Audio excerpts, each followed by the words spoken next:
नमस्ते। अब स्टार्ट करेंगे दधि वर्ग। तो अथ दधि वर्ग दधि तु मधुर अम्लम अम्लेचेति तत्कषाय अनुरसम स्निग्धम उष्णम पीनस विषम ज्वर अतिसार अरोचक मूत्रकृच कार्श्यापहम वृश्यम प्राणकरम मंगल्य च। तो दही जो होता है बहुधा मधुर अम्ल और अधिक अम्ल, इस तरह तीन प्रकार का होता है। मीठा दही होगा, खट्टा होगा, बहुत खट्टा होता है। दही अनुरस में कषाय होता है, स्निग्ध और उष्ण वीर्य होता है तथा पीनस विषम ज्वर अतिसार अरोचक मूत्रकृच तथा शरीर की कृशता को नष्ट करता है। वृश्य ग्रहण युक्त प्राण शक्ति को बढ़ाने वाला तथा पूजनादि कार्यों में मांगलिक माना गया है। आगे क्या है? महाभिसंधि मधुरम कफ मेदो विवर्धनम। फिर है कफ पित्त कृद अम्लम स्यादत अम्लम रक्त दूषणम विदाही सृष्ट बड़मूत्रम मंदजातम त्रिदोषकम। तो मीठा दही अत्यंत जो होता है महाभिसंधि होता है, तो अत्यंत विषयकार तथा कफ और मेदो धातु का वर्धक होता है। महाभिसंधि मधुरम कफ मेदो विवर्धनम। खट्टा दही कफ और पित्त को करता है तथा अधिक खट्टा दही रक्त को दूषित करता है। तो मीठा वाला जो अभिसंधिक हो गया, चैनल ब्लॉकर हो गया, और जो खट्टा वाला है अधिक खट्टा हो गया और उसने रक्त को खराब कर दिया। मंदजात अर्थात ठीक ठीक से न जमा हुआ दही शरीर में विदाह करने वाला तथा विष्ठा और मूत्र को पैदा करने वाला या उनका निसारक एवं त्रिदोष कारक होता है। स्निग्धम विपाके मधुरम दीपनम बलवर्धनम वातापहम पवित्रंच दधिगभ्यम रुचिप्रदम। तो गाय का जो दही होता है स्निग्ध होता है, विपाक में मधुर होता है, अग्निदीपक होता है, बलवर्धक होता है, वात का नाशक होता है, पवित्र और रुचिकारक होता है। आगे है दध्याजम कफपित्तग्नम लघुवात क्षयापहम दुर्नाम श्वास कासेसु हितम अग्नेश्च दीपनम। तो बकरी का दही जो होता है कफ और पित्त को नष्ट करने वाला होता है, पचने में हल्का होता है, वात और क्षय रोग का नाशक होता है तथा अर्श श्वास और काश में हितकर तथा पाचकाग्नि का दीपक होता है। विपाके मधुरम वृषम वात पित्त प्रसादनम बला संवर्धनम स्निग्धम विशेषाद दधि माहिषम। तो जो भैंस का दही होता है वो विपाक में मधुर होता है, वृष होता है, वात और पित्त का शामक होता है, कफ का वर्धक होता है तथा विशेषकर स्निग्ध होता है। विपाके कटु सचारम गुरु भेद्रोष्ट्रिकम तथि भेद्य उष्ट्रिकम दधि वातम अर्शांसी कुष्ठांसी कृमिन हंति उदराणी।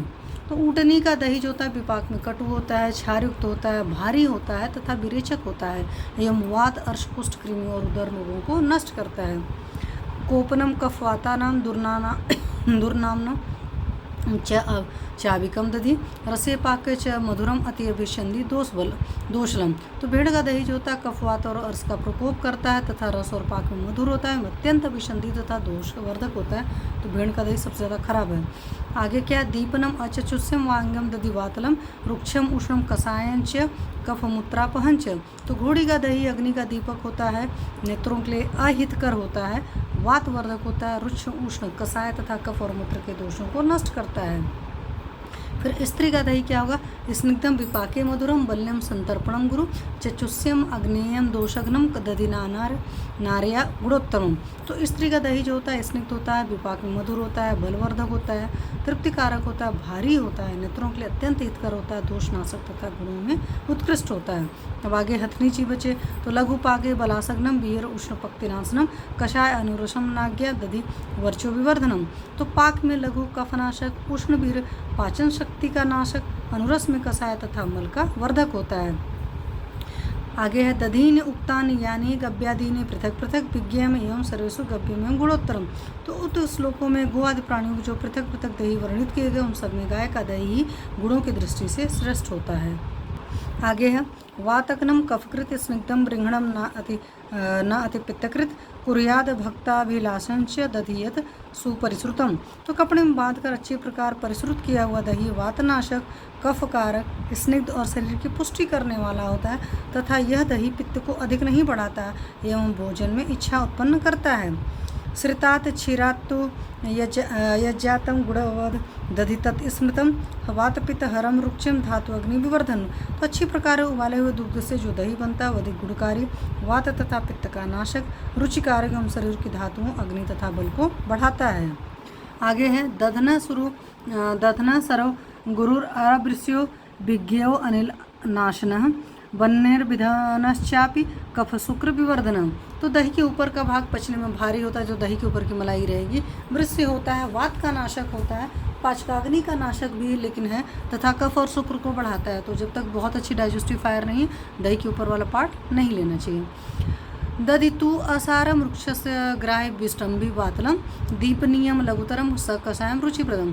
तो जिसमें से मक्खन या क्रीम निकाला गया, ऐसे दुग्ध का जमाया हुआ दही वृक्ष ग्राही विष्टम्भी वातजनक अग्निदीपक पचने में अत्यंत हल्का कषाय रसयुक्त और रुचिप्रद होता है। शरद ग्रीष्म बसंतेषु प्रायशो दधि गर्हितम हेमंते शिशिरे च वर्षासु दधि सस्यते। तो शरद ग्रीष्म और बसंत ऋतु में प्राय दधि अधिक खाना ठीक नहीं है, तथा हेमंत शिशिर और वर्षा ऋतु में दही का सेवन श्रेष्ठ होता है।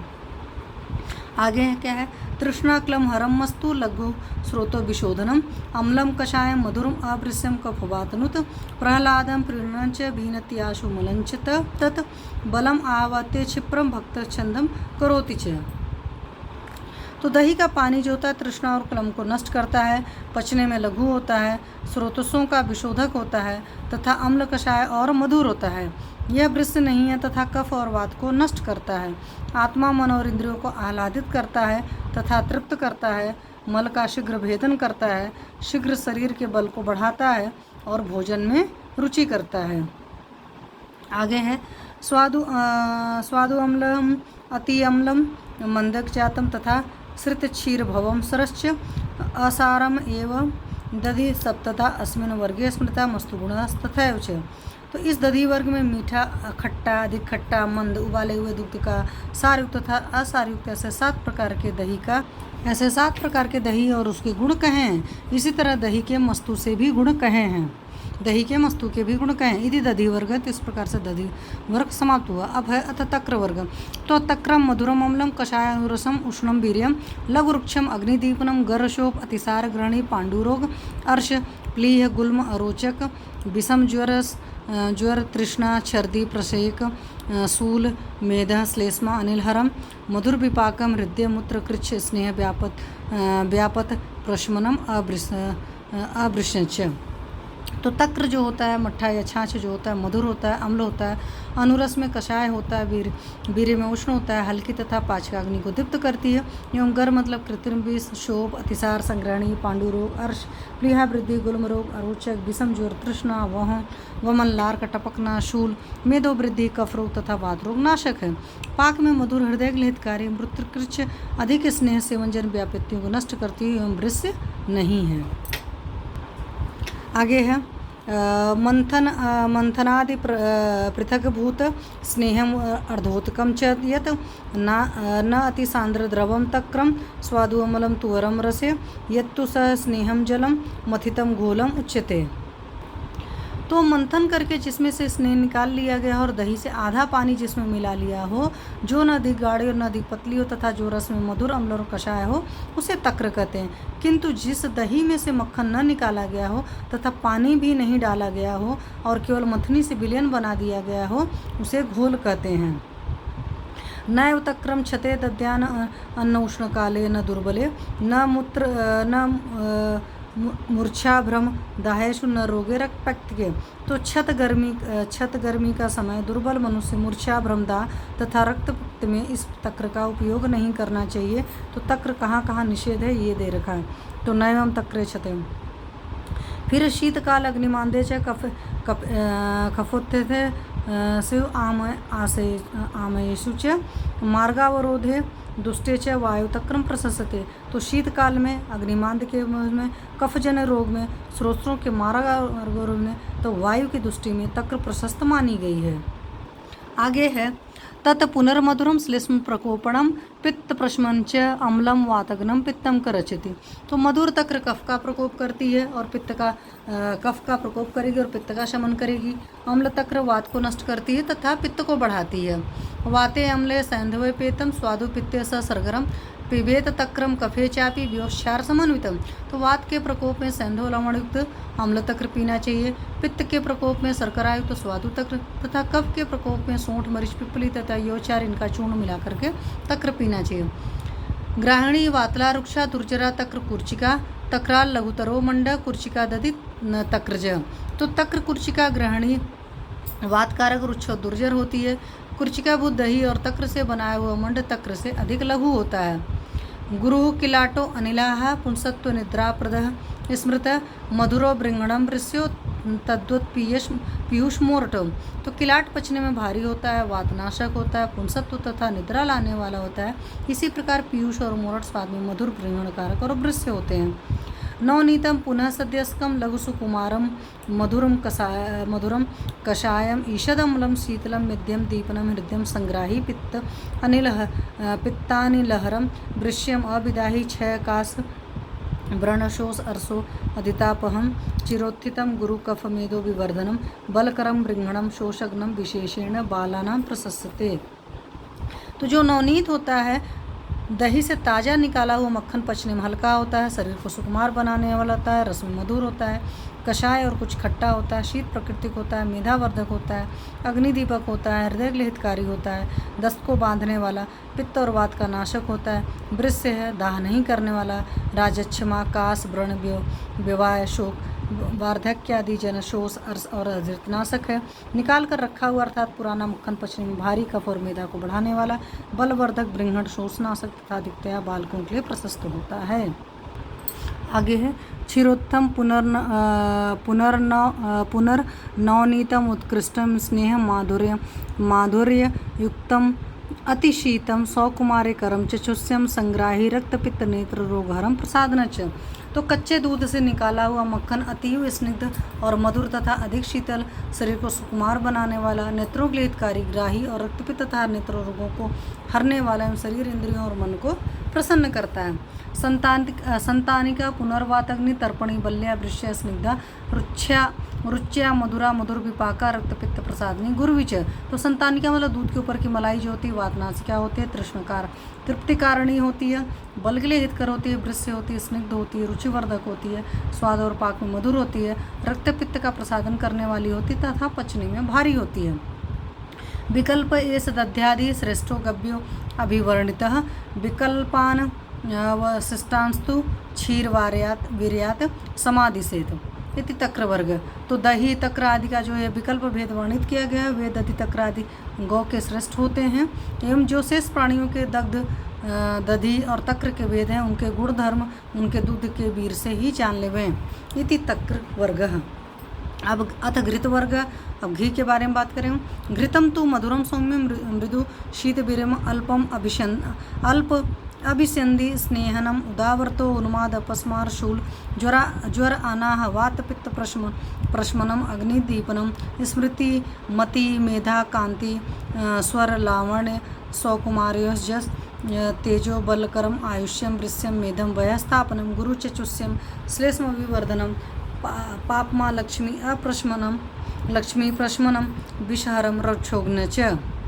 तो जो घी होता है घृत मधुर होता है, सौम्य होता है, मृदु है, शीत वीर्य है, अल्प क्लेद कारक होता है, शरीर में स्नेहन करने वाला तथा उदावर्त उन्माद अपस्मार सूल ज्वर आनाह और वात तथा पित्त को शांत करने वाला, पाचकाग्नि का दीपक है, स्मृति मति मेधा कांति स्वर लावण्य स्वकुमार ओज तेज और बल इन सबको बढ़ाता है तथा आयुवर्धक वृश्य मेद्य भयस्थापक पचने में भारी, नेत्रों के लिए हितकर, कफ को बढ़ाने वाला, पाप तथा अलक्ष्मी का नाशक, विषों को नष्ट करने वाला एवं राक्षसों का नाशक है। विपाके मधुरम शीतम वातपित्त विषापहम चक्षुष्यम अग्न्यम बल्यच गव्यम सर्पी गुणोत्तरम। तो गोघृत जो होता है विपाक में मधुर होता है, शीत प्राकृतिक होता है, वात पित्त और विष का नाशक होता है, नेत्रों के लिए हितकारी होता है, बलवर्धक है तथा अन्य प्राणियों के घृतों के गुणों की अपेक्षा गोघृत सर्वोत्तम गुणयुक्त होता है। आजम घृतम दीपनियम चक्षुष्यम बलवर्धनम कासे श्वासे क्षय चापी पथ्यम पाके च तन लघु। तो अजा का घृत मतलब बकरी जी का जो घृत होता है अग्नि का दीपक होता है, नेत्रों हितकारी को बलवर्धक तथा श्वास का और क्षय में भी पथ्य है, यह पाक में लघु होता है। मधुरम रक्तपित्तघ्नम गुरुपाके कफापहम वातपित्त प्रशमनम सुशीतम माहिसम घृतम। तो माही जी का घृत मधुर होता है, रक्तपित्त नाशक होता है, पाक में भारी होता है, कफवर्धक होता है, वायु और पित्त को शांत करने वाला तथा शीतल है। औष्ट्रम कतु घृतम पाके शोफ कृमि विषापहम दीपनम कफवातघ्नम कुष्ठ गुलमुदारपरम उदरापहम। तो ऊँटनी का घी जो होता है विपाक में कटु होता है, शोफ कृमि और विष का नाशक होता है, अग्नि का दीपक है, कफवात का नाशक एवं कुष्ठ गुल्म तथा उदर रोगों को नष्ट करता है। पाके लघु लघु आविकम सर्पिन च पित्त प्रकोपणम कफे अनिले योनिदोषे शोषे कंपे च तद्वितम। तो भेड़ी का जो घी होता है पचने में लघु होता है तथा पित्त का प्रकोप नहीं करता है एवं कफ विकार, वात विकार, योनिदोष, शोष और कंप में हितकारी है। पाके लघु उष्ण वीर्यंच कषायम कफनाशनम दीपनम बद्धमूत्रंच विद्याद एक शफम घृतम। तो एक शफ खुर वाले प्राणी जैसे घोड़ी, गधई आदि का घी पचने में हल्का, उष्ण वीर, स्वाद में कषाय, कफ का नाशक, अग्नि का दीपक तथा मूत्र को कम करता है। आगे क्या है, चक्षुष्यम अग्नेयम श्रांतु सर्पी स्याद अमृतोपमम वृद्धि करो तो देह अग्नियोर लघुपाकम विशापम। तो स्त्री का घृत नेत्र रोगों के लिए अधिक हितकारी, अमृत के समान गुणकारी होता है, देह और पाचकाग्नि की वृद्धि करता है, पचने में हल्का होता है एवं विषयों का नाशक है। कषायम बद्ध बिड़मूत्रम तिक्तम अग्निकरम लघु हंति का कारणेयम सर्पी कफ कुष्ठ विष कृमि। तो करेणु मतलब हस्तनी का घी जो कषाय, रस, विष्ठा और मूत्र को बांधने वाला, तिक्त पाचकाग्नि का वर्धक, पचने में हल्का होता है तथा कफ कुष्ठ विष और कृमि रोगों को नष्ट करता है। क्षीरघृतम पुनः संग्राही रक्तपित्त भ्रम मूर्छा प्रशमनम नेत्र रोग हितंच। तो क्षीरघृत अर्थात कच्चे दूध से निकाले हुए मक्खन से बनाया हुआ घी ग्राही होता है तथा रक्तपित्त भ्रम और मूर्छा को शांत करता है एवं नेत्र रोगों के लिए हितकारी है। सर्पी मंडस्तु मधुरम सरा योनि श्रोत्र अच्छी सिरसा शूलग्ना बस्ती नस्य अच्छी प्रपूर्ण शुपदिश्यते। तो इसमें क्या है, घी के ऊपर जमा हुआ स्वच्छ भाग रस में मधुर दस्तावर योनि कर्ण नेत्र तथा सिर के शूल को नष्ट करने वाला होता है तथा बस्ती नस्य नेत्र पूर्ण कार्य में हितकारी कहा गया है। सर्पी पुराणा सरम कटु विपाक त्रिदोषापहम मूर्छा मद उन्माद उदर ज्वर गर शोष अपस्मार योनि शूत्र अच्छी सिर शूलग्नम दीपनम बस्ती नस्य अच्छी पूर्ण सुपदिश्यते। तो पुराना घी कुछ दस्तावर होता है, विपाक में कटु होता है, त्रिदोषों का नाशक होता है, मूर्छा, मद, उन्माद, उदर रोग, ज्वर, गर शोष अपस्मार योनि रोग या योनिशूल, कर्ण के रोग या शूल, नेत्र के रोग या शूल और सिर के शूल को नष्ट करता है, कायाग्नि को दीप्त करता है तथा बस्ती नस्य और नेत्र पूर्ण में प्रयुक्त होता है। भवन्ति चात्र पुराणम तिमिर श्वास पीनस ज्वर कास्नुत मूर्छा कुष्ठ विष उन्माद ग्रह अपस्मार नाशनम एकादश वत्सरन घृतम रक्षोगनम कुंभसर्पी स्यात् परतस्तु महाघृतम पेयम महाघृतम भूते कफग्नम पवनाधिक बल्यम पवित्रम मेधेंच विशेषा तिमिरापहम सर्वभूत हरश्चैव घृतम एतत् प्रशस्यते इति घृतवर्गः। तो पुराना घी कहाँ कहाँ यूज़ होता है, उसकी महिमा क्या है देखिए। तो जो पुराना घी होता है वो तिमिर में, श्वास में, पीनस में, ज्वर में, कास में, मूर्छा में, कुष्ठ में, विष उन्माद है, ग्रह पीड़ा तथा अपस्मार का नाशक है। 11 वर्ष से लेकर के 100 वर्ष का पुराना घृत कुंभ सर्पी कहलाता है तथा वह राक्षसों मतलब कृमि, जीवाणु, भूत प्रेत आदि को नष्ट करता है। 100 वर्ष के बाद का घी महासर्पी कहलाता है। यह महाघृत वात रोग वाले या वात प्रकृत मनुष्यों द्वारा पीना चाहिए तथा यह कफ को नष्ट करता है, बलवर्धक, पवित्र और मेध्य, विशेष से तिमिर रोग जो नष्ट करता है, सर्व प्रकार के भूतों को नष्ट करने में प्रशस्त है। इति घृत वर्ग। अब अथ तैल वर्ग। तो तैलम तु आग्नेयम उष्णम तीक्ष्णम मधुर विपाकम बृंगणम प्रीणम व्यवाही सूक्ष्म विशदम गुरु सरम विकासी पुष्यम वृश्यम त्वक्प्रसादनम शोधनम मेधा मार्दव संस्थर्य वर्णबलकरम चक्षुष्यम बद्धमूत्रम लेखनम तिक्त कषाय अनुरसम पाचनम अनिल बलास क्षयकरम कृमिघ्न अशित कृमिघ्नम अशित पित्त जननम योनि शिर कर्णशूल प्रस्मनम गर्भाशय दोषों तथा छिन्न भिन्न विद्य उत्पिष्ट च्युत मथित क्षत पिच्चित भग्न स्फुटित क्षाराग्नि दग्ध विश्लिष्ट दारित अभिहत दुर्भग्न मृग ब्याल विदष्ट प्रभृति सूच्य परिषेक अभ्यंग अवगाहेदिषु तिल तैलम प्रशस्यते। तो तिलों का तेल जो होता है आग्नेय होता है, उष्ण होता है, तीक्ष्ण होता है, मधुर होता है, विपाक में भी मधुर होता है, ब्रह्मण कारक होता है, इंद्रिया मन और आत्मा की तृप्ति करने वाला होता है, विवाही अर्थात शीघ्र शरीर में व्याप्त होने वाला होता है, सूक्ष्म है, विशद है, पचने में भारी है, दस्तावर है, विकासी है, वृश्य है, त्वचा का प्रसादक है, नेत्रों दोषों का शरीर का शोधक है तथा मेधा मृदुता मांस की स्थिरता बल वर्ण और बल को करने वाला, नेत्रों के लिए हितकारी, मूत्र का अवरोध करने वाला, लेखन, अनुरस में तिक्त और कषाय, आम दोषों का पाचक, वायु और कफ को नष्ट करने वाला, कृमिनाशक, खाने के बाद पित्त का जनक, योनि, शिर और कर्ण के शूल को शांत करने वाला, गर्भाशय के दोषों का शोधक, एवं छिन्न भिन्न विद्ध उत्पिष्ट च्युत मथित क्षत पिच्चित भग्न स्फुटित क्षार तथा अग्नि से दग्ध विश्लिष्ट दारित अभिहत दुर्भग्न अहिष्ण तथा हिंस्र पशुओं से दष्ट प्रभृति दशाओं में परिषेक अभ्यंग तथा अवगाहन के लिए तिल तैल प्रशस्त होता है। फिर क्या है, तद वस्तीसु च पानेसु नस्य करण अच्छी पूर्ण है, अन्नपान विधौ चापी प्रयोज्यम वात शांत है। तो इस तिल तैल को बस्ती कर्म, पान, नस्य, कर्ण और नेत्र के पूर्ण अनेक प्रकार के खाद्य तथा पेय पदार्थों के संस्कार में तथा वात की शांति के लिए प्रयुक्त करना चाहिए। एरंड तैलम मधुरम उष्णम तीक्ष्णम दीपनम कटु कषाय अनुरसम सूक्ष्म स्रोतो विशोधनम त्वच्यम वृस्य मधुर विपाकम वह स्थापनम योनि शुक्र विशोधनम आरोग्य मेधा कांति स्मृति बलकरम वात कफ हरम अधोभाग दोष हरंच।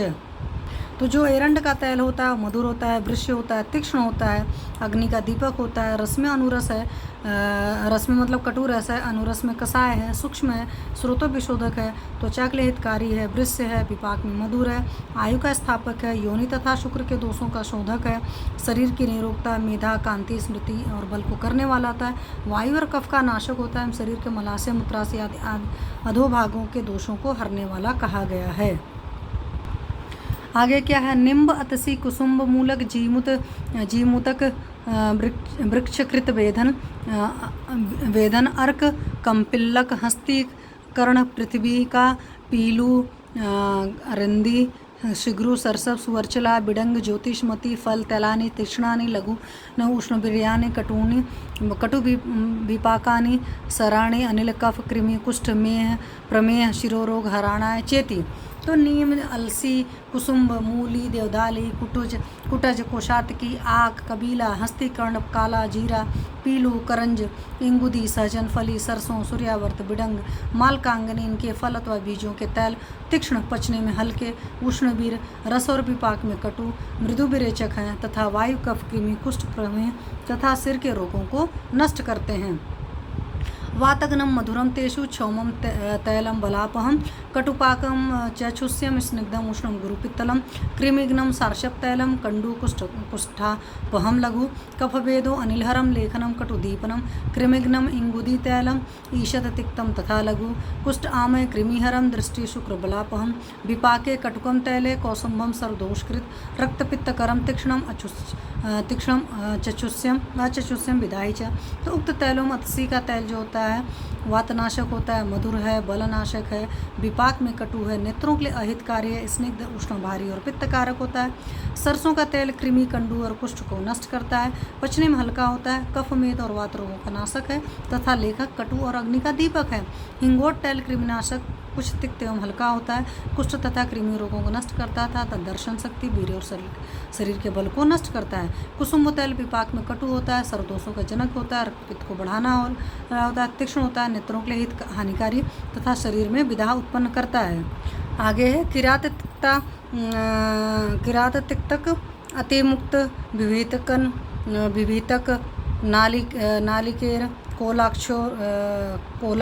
छोड़ जीवंती प्रियाल करबूदार सूर्यमुखी सूर्यवल्ली त्रपुसर एवारु करवारुक कुष्मांड प्रभृति नाम तैलानि मधुराणि मधुर विपाकानि वातपित्त प्रश्मनानि शीतवीर्य यानी अभिषेन्दीनि सृष्टि मूत्र्याणि अग्निसाधनानि चेति। तो चिरायता हो गया, माधवी लता है, फल है बेहड़े की गिरी, नारियल की गिरी हो गई, बैर हो गया, अखरोट हो गया, जीवंती है, चिरौंची, कचनार, अर्कपुष्प, खीरा, एरवारुक मतलब खीरा, करवारुक, कोहड़ा आदि के फलों के तैल रस और पाक में मधुर, वायु और पित्त के प्रशामक, शीतवीर, अभिषेंदी, मूत्र लाने वाले तथा पाचकाग्नि के नाशक होते हैं। तो मधु का काश्मर्य पलाश तैलानी मधुर कषायणी कफ पित्त प्रस्मनानी। तो महुआ हो गया, गंभारी और पलाश के बीजों का तल मधुर कषाय कफ तथा पित्त के प्रशामक होते हैं। तुअरक भल्लातक तैले उष्ण मधु कषाय तिक्त अनुरसे वात कफ कुष्ठ मेधो मेह कृमीन प्रश्मने उभयतो भाग दोष हरे च। तो तुअरक तथा बिलावेक तल उष्ण मधुर और कषाय अनुरस में तिक्त एवं वात कफ कुष्ठ मेधो वृद्धि प्रमेह और कृमि रोगों के प्रशामक तथा उभय भाग के दोषों के नाशक होते हैं। सरल देवदारू देवरदारू गंडीर शिंसपा अगुरु सारे स्नेहा तिक्त कटु कषाय दुष्ट व्रणा शोधना कृमि कष्ट कुष्ठ अनिल हराश्च। तो सरल है, देवदार है, गंडीर है, शीशम और अगुरु, इनके सार भाग के निकाले हुए स्नेह तिक्त कटु और कषाय होते हैं, दुष्ट व्रण का शोधन करते हैं तथा कृमि कफ कुष्ठ और वात रोगों को नष्ट करते हैं। तुम्बी कोशाम्र दंती द्रवंती श्यामा सप्तली निनी सप्तला नीलिनी नीली का नीलिका कंपिल्लक शंखिनी स्नेहा तिक्त कटु कषाया अधोभाग दोषहरा कृमि कफ कुष्ठ अनिलहरा दुष्ट व्रण शोधनांच। तो कड़वी, तुम्बी, कोशाम्र, दंती, द्रवंती, सप्तला, नीलिका, कंपिल्लक और शंखिनी के तैल कटु और कषाय रसयुक्त होते हैं तथा अधोभाग के मलमूत्र वातादि दोषों का हरण करते हैं एवं कृमि कफ कुष्ठ और वातनाशक तथा दुष्ट व्रण शोधक होते हैं। यो तिक्ता तैलम सर्वदोष प्रशमनी ईशत तिक्तम अग्निदीपनम लेख्यम मेध्यम पथ्यम रसायनंच। तो इसमें यह तिक्त मतलब कालमेघ का तैल सब दोषों का प्रशमन करता है, कुछ तिक्त होता है, अग्नि का दीपन करता है, दोषों का लेखन करता है, मेधा के लिए हितकारी होता है, पथ्य और रसायन गुणयुक्त होता है। आगे क्या है, एकैशिका तैलम मधुरम शीतम पित्तहरम अनिल प्रकोपणम श्लेष्म अभिवर्धनम च। एकैशिका मतलब कृष्ण त्रिवित का फल जो था तैल, स्वाद में मधुर, अति शीत प्रकोपित, पित्त का हारक, वात का प्रकोप, कफवर्धक होता है। सहकार तैलम ईशत तिक्तम अति सुगंधी, वात का फरम वृक्षम मधुर कषायम रस वन्न अति पित्त करच। तो आम्रफल की गुठली का तैल अथवा आम के मोर या पत्तों का तैल कुछ तिक्त किंतु अधिक सुगंधी वाला, वात और कफ का नाशक, रुक्ष, मधुर और कषाय होता है तथा रस की भांति अधिक पित्तकारक नहीं होता है। फलोद्भवानि तैलानि यानि उक्तानि इह कानिचित गुणान कर्म च विज्ञाय फलानिव विनिर्दिशेत। यावंत स्थावरा स्नेह समासात परिकीर्तिता सर्वे तैल गुणागेया सर्वे च अनिल नाशना सर्वेस्तु इह तैलेभ्यस्तिलतैलं विशिष्यते निष्पत्तेस तद्गुणत्वाच तैल तु इति रेषु अपि। तो जिन फलों के कुछ तैलों का वर्णन यहाँ नहीं किया गया, उन तैलों के गुणकर्म उनके फलों के समान ही समझना चाहिए। जो स्थावर स्नेह यहाँ संचित रूप से वर्णित किए गए हैं वे सब तिल तैल के सामान्य गुणों से युक्त होते हैं, अतः वे सब स्नेह वातनाशक हैं। सर्व प्रकार के तैलों के अपेक्षा तिल का तैल प्रशस्त है। यद्यपि तैल संज्ञा तिलों से निकले स्नेह रूपी द्रव की ही है, तथापि उन तिलातिरिक्त वानस्पति के स्नेहों से भी तिल तैल समान निष्पत्ति होने से तथा तिल तैल के समान गुणों के समान ही उनके गुण होने से उनमें भी तैलत्व का आरोप किया गया है। तो ग्राम में आनूप औदकांच वसा मेदो मज्जानो गुरुर्ष्ण मधुरा वातग्ना जांगल एकशैफ क्रव्यादीनानां लघु शीत कषाय रक्तपित्तग्ना प्रस्तुत विस्किरणां श्लेष्मग्ना तत्र घृत तैल वसा मेदो मज्जानो यथोत्तरम गुरुपिपाका वातहरश्च इति तैलवर्गः। तो गौ, अश्व, उष्ट्र आदि ग्राम्य महिषादि आनूप तथा मत्स्यादि औदक प्राणियों की वसा, मेद और मज्जा भारी उष्ण प्रकृति के रस में मधुर तथा वातनाशक है तथा जंगल में घूमने वाले प्राणी, एक खुर वाले प्राणी तथा हिंसक प्राणियों की वसा, मेद और मज्जा लघु शीतल, कषाय तथा रक्तपित्त हारक होती है। कपोत जो होता है पारावती, प्रबुल, प्रतुद और लाव इत्यादि विस्कृत प्राणियों की वसा, मेद और मज्जा कफनाशक होती है। घृत तैल वसा, मेदा और मज्जा उत्तरोत्तर अधिक भारी एवं वातनाशनार्थ उत्तरोत्तर श्रेष्ठ होते हैं। इस प्रकार से तेल वर्ग समाप्त हो गया। अब आगे दूसरा जो और वर्ग है मधु वर्ग से आगे वो दूसरे मतलब वीडियो में करेंगे। Thank you.